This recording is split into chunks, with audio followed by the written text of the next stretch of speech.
Hi hello ನಮಸ್ತೆ ಸ್ನೇಹಿತರೆ. ನಾನು ನಿಮ್ಮ ಸಿಂಪಲ್ ಶಿವು ಮಾತಾಡ್ತಾ ಇರೋದು. ಇವತ್ತು ನಮ್ಮ ಬೆಸ್ಟ್ ಫ್ರೆಂಡ್ ಷಡಕ್ಷರಿ ನಾರಾಯಣ್ ಅವರ ಹುಟ್ಟುಹಬ್ಬ. ಷಡಕ್ಷರಿ ನಾರಾಯಣ್ ಅವರು ಮಹಾಲಕ್ಷ್ಮಿ ಲೇಔಟ್ ವಿಧಾನಸಭಾ ಕ್ಷೇತ್ರದ ಯುವ ಮುಖಂಡ, ಯುವ ನೇತಾರ, ಯುವ ನಾಯಕ ಮತ್ತು ಜನರ ಮಧ್ಯೆ ಇದ್ದು ಜನರ ಕಷ್ಟಗಳನ್ನು ಆಲಿಸುವ ಯುವ ನಾಯಕ ಅಂತ ಹೇಳಿದ್ರು ತಪ್ಪಾಗಲ್ಲ. ಯಾಕಂದರೆ ಅಧಿಕಾರ ಇಲ್ಲದೇನೆ ಜನರ ಮಧ್ಯೆ ಇದ್ದು ಕೆಲಸಗಳನ್ನು ಮಾಡಿಸಿ ಜನರಿಗೆ ಅನುಕೂಲವಾಗುವಂಥ ರೀತಿಯಲ್ಲಿ ಜನರಿಗೆ ಸಿಗುವಂಥ ನಾಯಕನಾಗಿ ಬೆಳೆಯುತ್ತಿದ್ದಾರೆ. ಹಾಗಾಗಿ ಅಧಿಕಾರ ಇಲ್ಲದಿದ್ದಾಗ ಮಾಡುವ ಕೆಲಸ ಯಾವತ್ತೂ ಅದು ವ್ಯರ್ಥ ಆಗಲ್ಲ ಅನ್ನೋದಕ್ಕೆ ನಮ್ಮ ಯುವ ನಾಯಕ ಷಡಕ್ಷರಿ ನಾರಾಯಣ್ ಅವರು ಮಾಡುತ್ತಿರುವ ಕೆಲಸ ಎಂದಿಗೂ ಮರೆಯೋಕ್ಕೆ ಸಾಧ್ಯ ಇಲ್ಲ ಅಂತ ಹೇಳ್ಬೋದು.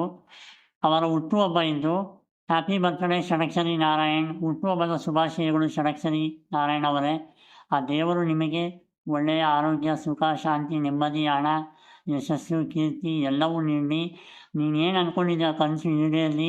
ಆದಷ್ಟು ಬೇಗ ನೀನು ಜನಪ್ರತಿನಿಧಿಯಾಗಿ ನಿಮ್ಮನ್ನು ನೋಡಬೇಕು ಅಂತ ನಾವೆಲ್ಲರೂ ಕಾಯ್ತಾ ಇದ್ದೀವಿ.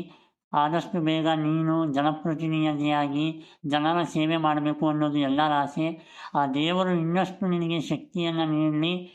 ಹೀಗೇ ನೀನು ಜನರ ಮಧ್ಯೆ ಇದ್ದು ಜನರ ಕಷ್ಟ ಸುಖಗಳನ್ನು ನೋಡಿ ಜನರ ಒಂದು ಸಮಸ್ಯೆಗಳನ್ನು ಆಲಿಸಿ ಅವರಿಗೆ ನಿನ್ನ ಕಡೆಯಿಂದ ಆದ ಒಂದು ಸಹಾಯವನ್ನು ಮಾಡಿಕೊಂಡು ಹೋಗು. ಹೀಗೆ ನೀನು ನಗ್ತಾ 100 ವರ್ಷ ಕಾಲು ಬಾಳು ಅಂತ ನಾನು ಹಾರೈಸ್ತೀನಿ. Happy birthday Shadakshari Narayan.